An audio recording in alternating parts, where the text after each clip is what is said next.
Boa noite. Sexta-feira, 10 de maio, saiba o que é destaque hoje no Jornal da Guará. Campanha faz alerta para combater crimes de violência sexual no Maranhão. Terminais do Porto do Itaqui vão ser oferecidos para concessão à iniciativa privada.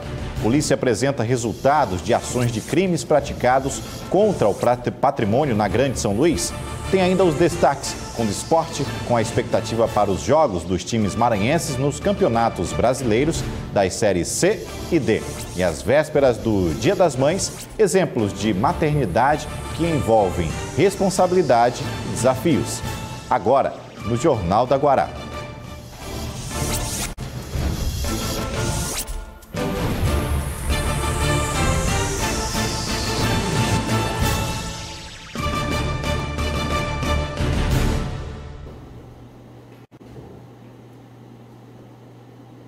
O Jornal da Guará de hoje começa com um alerta.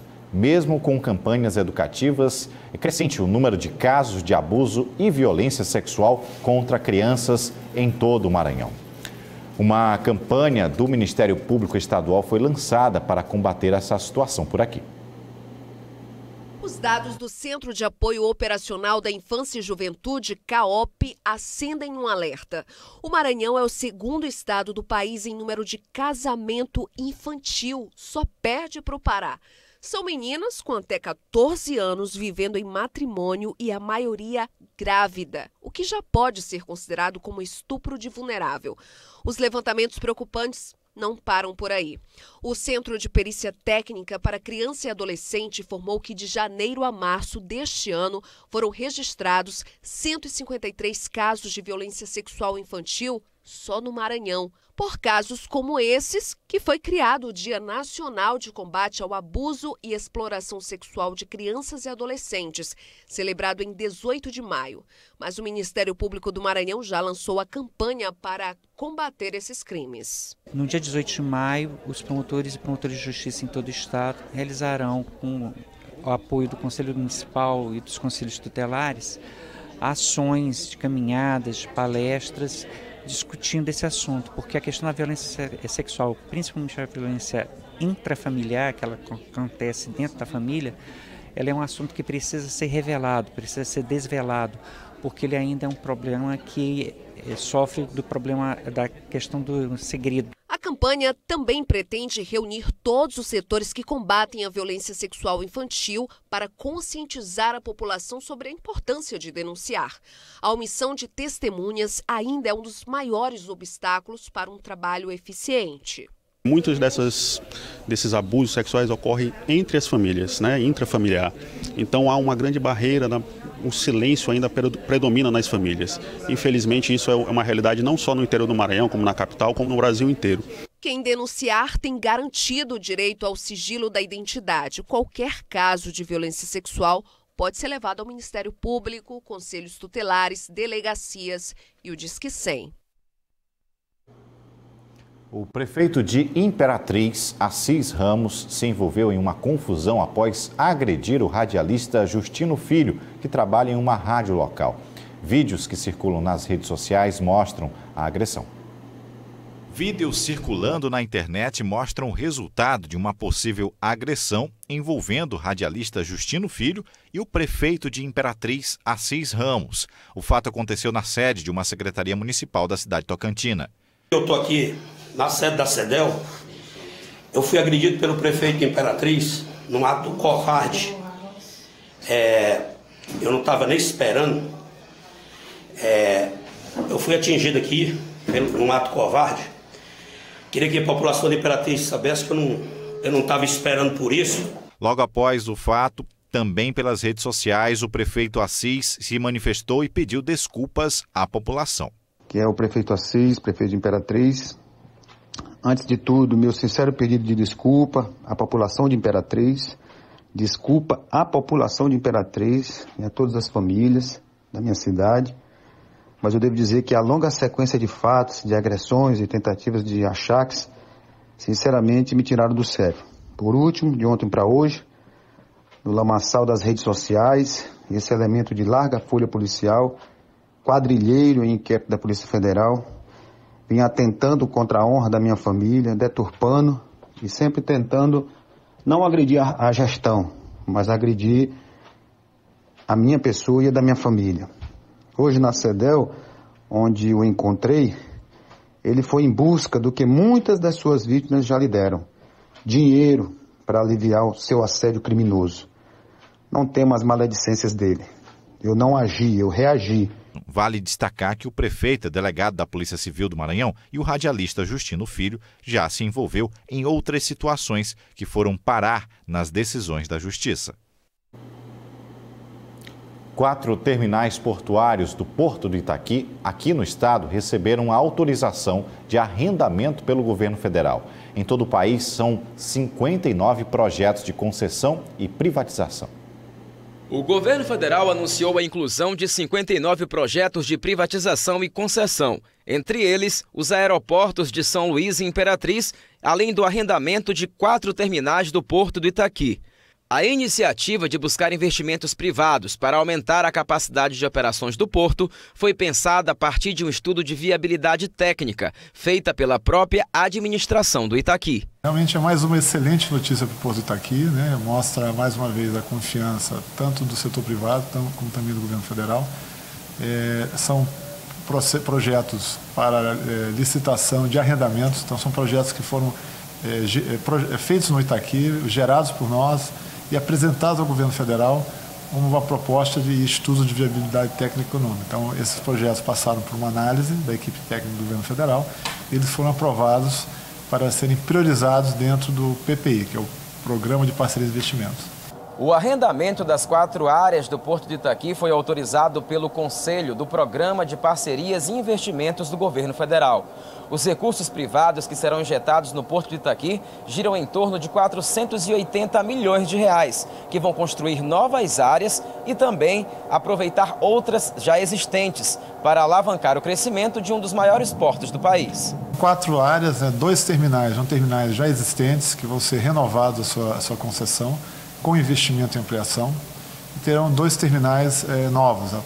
São áreas livres em terrenos, né, basicamente terrenos, que serão construídos novos terminais. Então, a soma desses 4 projetos equivale a aproximadamente 150 mil metros cúbicos de capacidade e aproximadamente 480 milhões de investimentos. As concessões devem ser licitadas nos próximos meses. As empresas vencedoras vão adquirir o direito de explorar economicamente as áreas arrendadas por um período entre 25 e 35 anos, a depender do projeto aprovado. Depois do intervalo, você vai ver que INMEC realiza a fiscalização de produtos comercializados no Dia das Mães. E ainda, Polícia Federal apresenta resultado de operações criminosas contra a Agência dos Correios no estado. Agora são 6h39.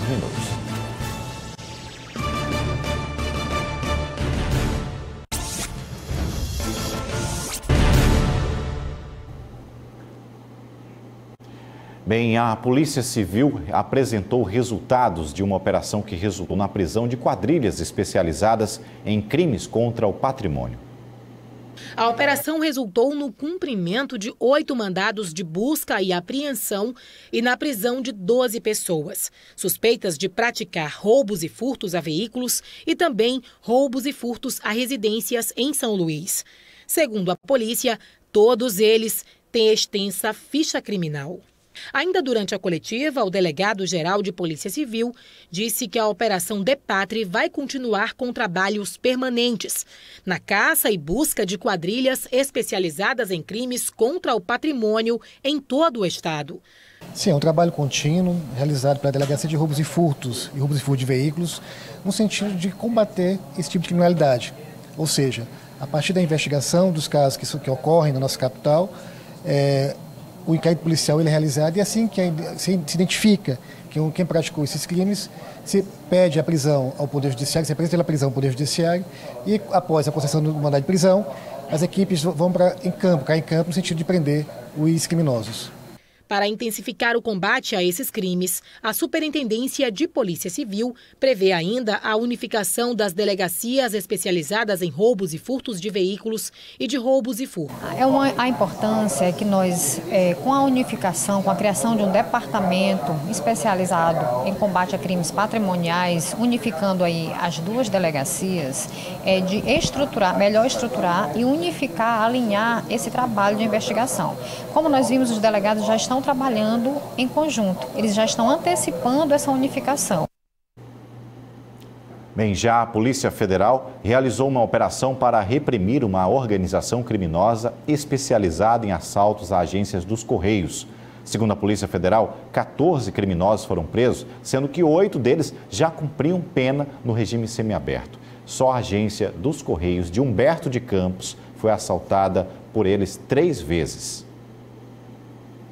De acordo com a Polícia Federal, entre abril e setembro do ano passado, 18 agências dos Correios foram assaltadas, gerando um prejuízo de quase R$1 milhão. As investigações apontam que os envolvidos presos fazem parte de uma facção criminosa que atua na capital. No bando, todos tinham uma função específica. A quadrilha era bem organizada, os membros da quadrilha tinham funções específicas, né? Inclusive, o principal alvo, o principal investigado, ele estava cumprindo pena em regime semiaberto e durante a saída do presídio ele realizava levantamentos logísticos dessas agências que foram assaltadas, realizava negociação para aquisição de armas para armar a quadrilha e realizar esses assaltos.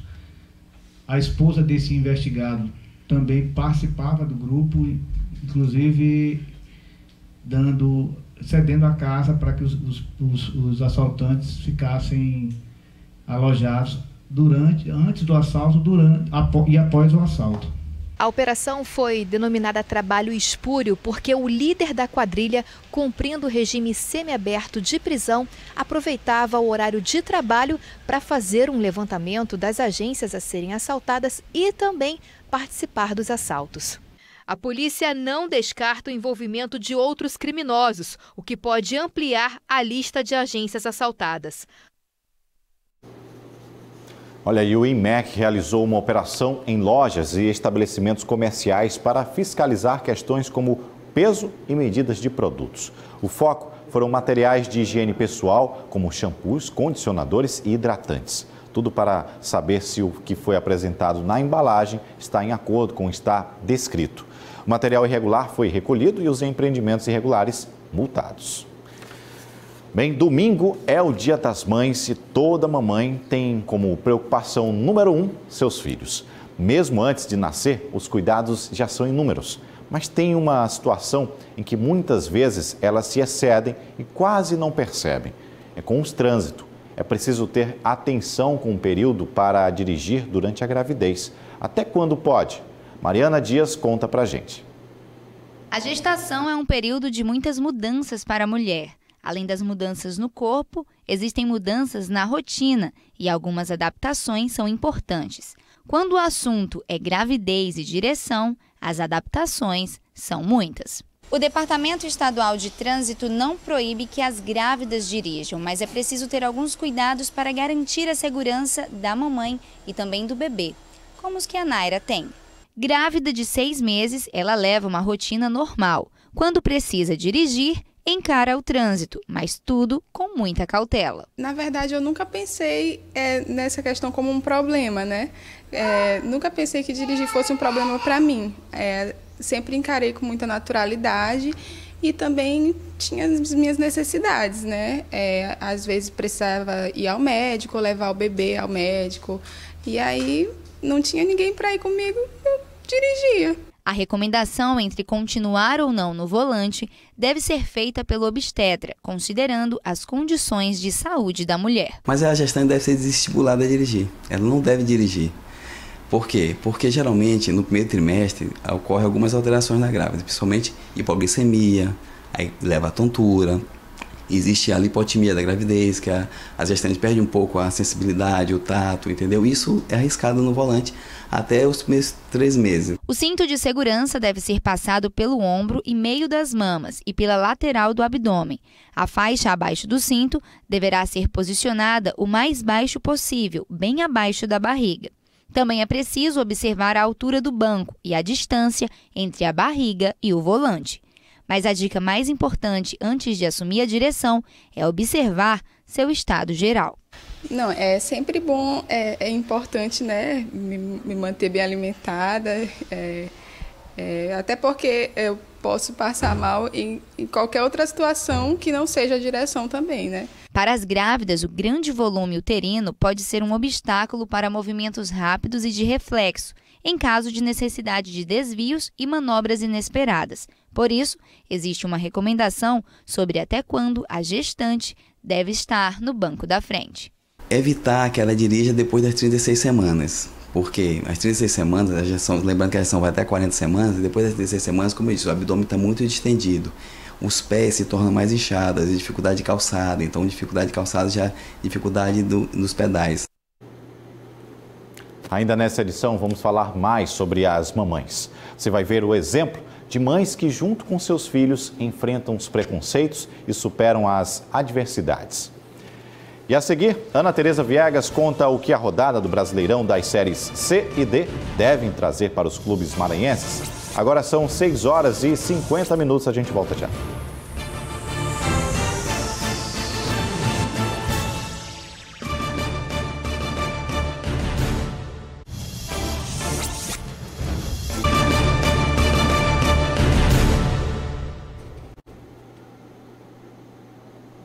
De volta com o Jornal da Guará, está na hora do nosso bate-bola.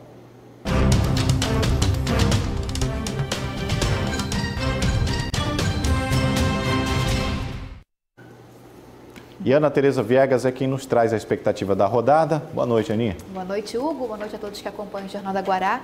Mais um fim de semana cheio para o futebol maranhense. Eu quero logo chamar as tabelas, que a gente tem bastante material hoje para mostrar, começando pelos jogos da Série C. A gente tem aqui, ó, amanhã o Imperatriz faz o seu primeiro confronto da sequência de 2 jogos em casa, tá aí? O Imperatriz recebe o 13 da Paraíba, às 7 horas no estádio Frei Epifânio. O Imperatriz, que está na 5ª colocação aí do Grupo A da Série C, precisa vencer para voltar ao topo da tabela essa semana. O Cavalo de Aço apresentou 3 reforços, o atacante Vitor Xavier, o volante Anderson Braz, que já havia trabalhado com o técnico Rui Scarpino no Motoclube e também no MAC, e o zagueiro André Penalva de volta, então, aí é o Cavalo de Aço. Bom, aí a gente tem mais um jogo da Série C, que é o Sampaio Corrêa. O Sampaio Corrêa viaja amanhã de manhã para encarar aqui o Globo do Rio Grande do Norte. O jogo vai ser às 3 horas no estádio Barretão e já vou falar mais um pouquinho sobre o Sampaio Corrêa, sobre essa expectativa. Vou logo puxar também a tabela dos jogos da Série D. Domingão, Dia das Mães, tem Motoclube, pois é, aqui no Castelão. Vai ser Motoclube e o São Raimundo do Pará. O técnico Wallace Lemos já definiu a equipe para encarar o São Raimundo. É um jogo, gente, que vale a liderança do grupo A5. Aliás, A3, isso porque o São Raimundo também tem a mesma pontuação do Motoclube. E nesse jogo a gente vai ter 2 mudanças na parte defensiva. O Gleicinho vai para o lugar do Diego Renan na lateral e tem a estreia do zagueiro Ciro. E tem agora, falando do grupo então A5, esse aqui é o grupo A3, o grupo A5 a gente tem o Maranhão Atlético Clube. O Maranhão Atlético Clube, que já viajou para encarar o Central de Pernambuco lá em Caruaru. O jogo vai ser nesse domingo também, Dia das Mães, às 4 da tarde. E para esse confronto, o técnico Sandofex vai ter no mínimo 4 mudanças, começando pelo gol. O jovem goleiro Matheus aí vai assumir a vaga no lugar do Paredão. Rodrigo Ramos está lesionado. Matheus já fez essa substituição em um momento difícil também. Foi quando os dois atuaram no Motoclube na final contra o Imperatriz. O Matheus chamou essa responsabilidade. Há muita expectativa aí para que ele possa, né, defender, ajudar o time nessa primeira vitória na Série D. E também vai ter estreia do meia Everlan, que já foi regularizado, e ele conversou com a nossa equipe. Esse jogo aí não pude ajudar a equipe, né? Tive que ficar assistindo ali da arquibancada. Espero para esse jogo aí poder ajudar a equipe aí da melhor maneira possível. Sabemos que vai ser um jogo difícil, né? Já perdemos o primeiro jogo em casa e temos que conquistar os 3 pontos fora. Colocando ali no meio, como um meio de criação ali, colocando 3 atacantes abertos. A posição que eu sempre joguei, né? Que eu me sinto mais à vontade. Eu espero poder contribuir bastante aí para que no próximo domingo nós consigamos sair com os 3 pontos de Caruaru. E fundamental importância o Everlan nessa próxima partida, ele que é um meia que tem muita experiência. Falando sobre o Sampaio Corrêa, o técnico Julinho Camargo continua fechando o treino, promovendo aquele mistério. Sampaio Corrêa que vai encarar o Globo do Rio Grande do Norte, mas o Julinho Camargo já falou, já adiantou que vai ter pelo menos uma mudança no meio de campo. Ele conversou também com a nossa equipe. A tendência é que a gente, o João Paulo fique na equipe, o Salatiel, a gente tem um meio campo com o Cleitinho, com o Dionis, o Dedé, Eloir, o Neto é um jogador que me interessa, talvez desses 5, um dos 5 fique fora, nossa linha de 4 normal que jogou o último jogo, então não tem muita mudança. Tá aí, olha, se o Julinho Camargo vai mexer no meio de campo, se ele quer a entrada aí do Neto, é provável que o Cleitinho então perca a vaga. Lembrando, gente, que para esse confronto ele vai ter que fazer mudança também, porque o zagueirão, aliás, o volante, o Felipe Dias, o Felipe Pitbull, estreou aí sendo expulso naquele confronto contra o Botafogo da Paraíba. E também quem foi expulso nesse jogo foi o atacante Bruninho. Então, Julinho Camargo vai fazer essa alteração também. Ele sempre tem aquele mistério, a gente está vendo algumas imagens do treino que a gente conseguiu filmar, porque a maior parte dos treinos está sendo assim, de portões fechados para a imprensa. Hugo, a expectativa muito grande, né? Principalmente aí pela vitória do Imperatriz, que tem essa sequência de 2 jogos em casa, precisa vencer para voltar ao topo da tabela. Sampaio Corrêa fazer essa manutenção, é um dos líderes, está em segundo lugar. Expectativa pela vitória do MAC, primeira vitória ainda, né? O MAC estreou com derrota, então precisa dessa vitória na Série D. E o Motoclube recebendo aí, então, jogando, né, domingo, recebendo em casa o São Raimundo do Pará, aquela expectativa de ver um Castelão cheio para que a torcida empurre o Motoclube para mais uma vitória, Hugo. É uma opção interessante, uma programação para lá de interessante, levar sua mãe para torcer pelo time do coração, não é verdade? Já que domingo é um dia de estar com as mães e nada melhor que poder levá-las até o estádio. Afinal de contas, o espaço é para a família, né? O futebol reúne as famílias. Exatamente, sempre defendi isso. Eu acho que lugar de família também é no estádio, e eu falo isso em todos os estádios, de todo o Brasil, né? A gente precisa levar essa cultura de paz para os estádios que está precisando muito, Hugo.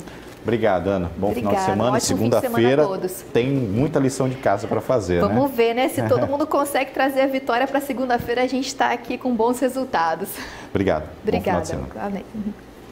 Olha aí no próximo bloco, exemplos de mães que, atrás das grades, buscam novas oportunidades para recomeçar a vida ao lado dos filhos. É um instante só. Agora são 7 horas e 7 horas em ponto. Você fica agora com a Tábua de Marés para amanhã.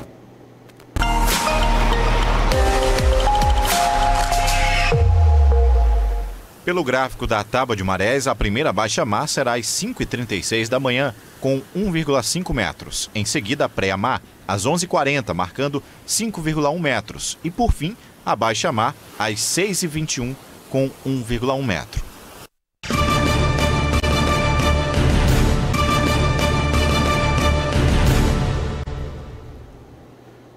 Jornal da Guará de volta, e é com preocupação que intelectuais, a comunidade acadêmica e boa parte da população vem acompanhando o desmonte da educação pública no país. Além do contingenciamento, que corta verbas de universidades públicas de todo o Brasil e também as bolsas de mestrado e doutorado, o governo federal lançou dúvidas na manutenção de cursos das áreas das ciências humanas. Diante deste fato, uma aula pública unificada foi realizada aqui em São Luís como forma de defesa dessas linhas de estudo. Jairo Martins.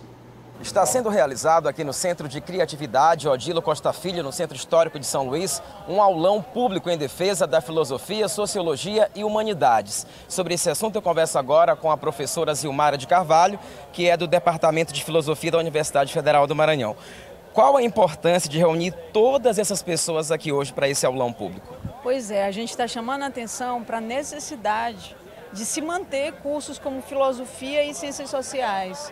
Até então, nós temos sofrido ataques reiterados em relação às disciplinas filosofia e sociologia, mas com o anúncio da redistribuição de gastos para os cursos, aí a coisa toma uma proporção muito maior, porque não se ataca só a disciplina, se ataca quem forma a disciplina. Então a gente está aqui para chamar a atenção para a necessidade de se preservar as humanidades. Né? E, consequentemente, se preservando a humanidades, se preservar o pensamento crítico, que é construído a partir delas. Além desse ato público, outros também estão sendo programados durante a semana. Na semana que vem, dia 15, tem um na Praça Deodoro. O que está sendo pensado para lá também? Pois é, então, eu faço parte e presido o Fórum Maranhense em Defesa da Filosofia. Então esse fórum, ele está se organizando para somar com outros grupos que vão estar lá presentes na praça, inclusive o grupo de alunos que agora está descendo, né, da Praça Joãozinho 30 para vir participar do aulão aqui. Esses alunos que são alunos que reúnem os CEAs da UFMA, os CEAs da UEMA, IFMA e Educação Básica, se reuniram para participar da mobilização do dia 15 e nós vamos estar lá fortalecendo esse movimento que está sendo construído por eles, ajudando a construir também. Dia 15 a partir de que horas? Dia 15 a partir das 15 horas na Praça Deodoro. Obrigado, professora. Jairo Martins para o Jornal da Guará. A última reportagem que encerra a edição de hoje, nós vamos mostrar exemplos de mulheres que cometeram um erro e estão pagando por isso. Mas nem por isso deixam de exercer o direito à maternidade. Elinalva Cardoso conheceu essas mães que querem ter a oportunidade de dar um futuro melhor aos seus filhos. Olhares e abraços cheios de emoção. Uma dura realidade marca a história dessas duas mulheres. Joseilde está presa há 2 anos no complexo penitenciário de Pedrinhas. Ela foi sentenciada a 15 anos por tráfico de drogas e a filha dela também, acusada de envolvimento no crime. Não existe, é muito ruim. A gente acordar de manhã, o que eu sinto, mas é na hora que eu acordo. De manhã que eu olho ela deitada. É muito ruim, uma coisa assim que é uma coisa muito, não sei nem dizer, é dolorido muito. Apesar de poder ficar ao lado da mãe em um momento tão difícil como esse, a filha lamenta.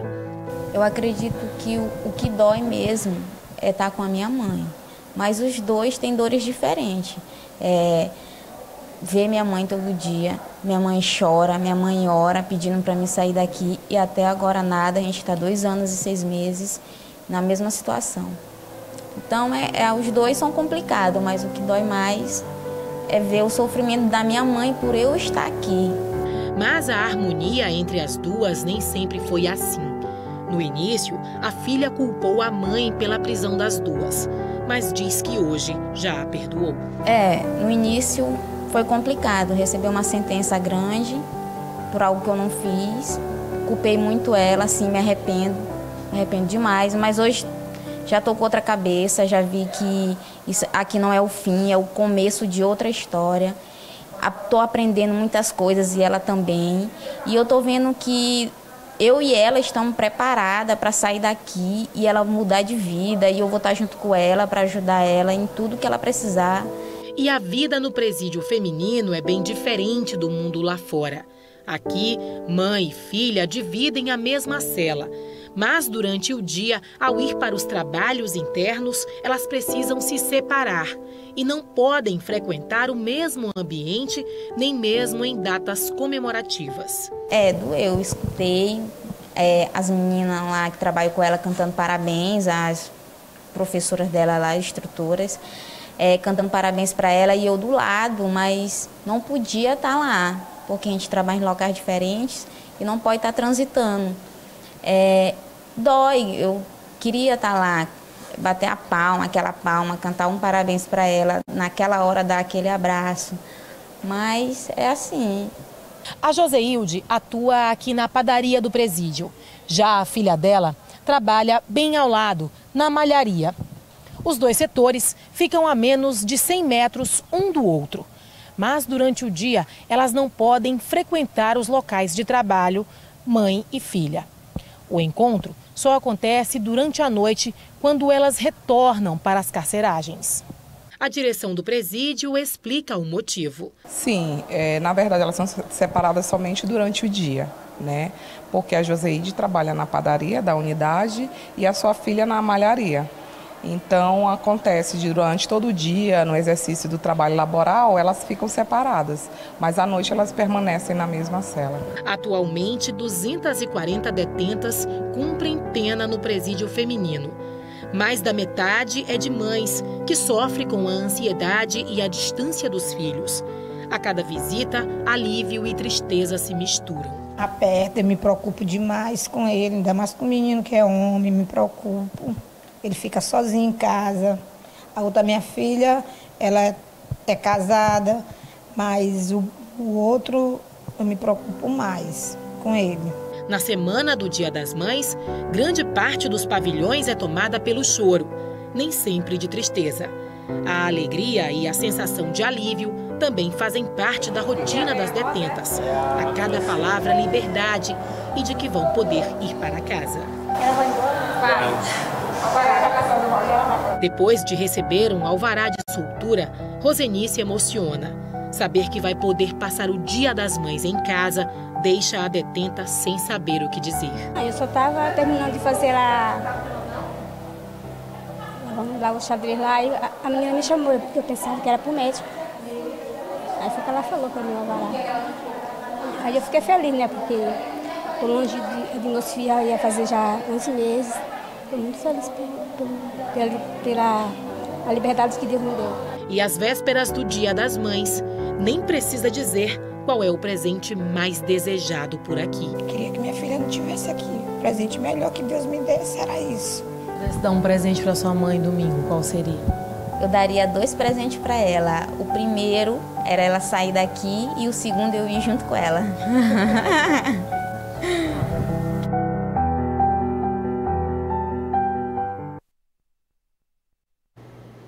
Bem bacana, né? Outras notícias no portal guará.com. Lá você vai encontrar informações sobre os locais de vendas do jogo entre Sampaio Corrêa e o Palmeiras, que acontece no dia 22 de maio.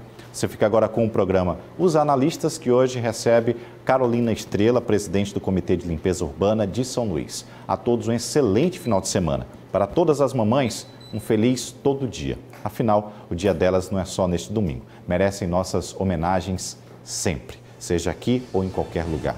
Nos vemos na segunda-feira, às 6h30. Até lá, TV Guará, o seu canal com o Maranhão.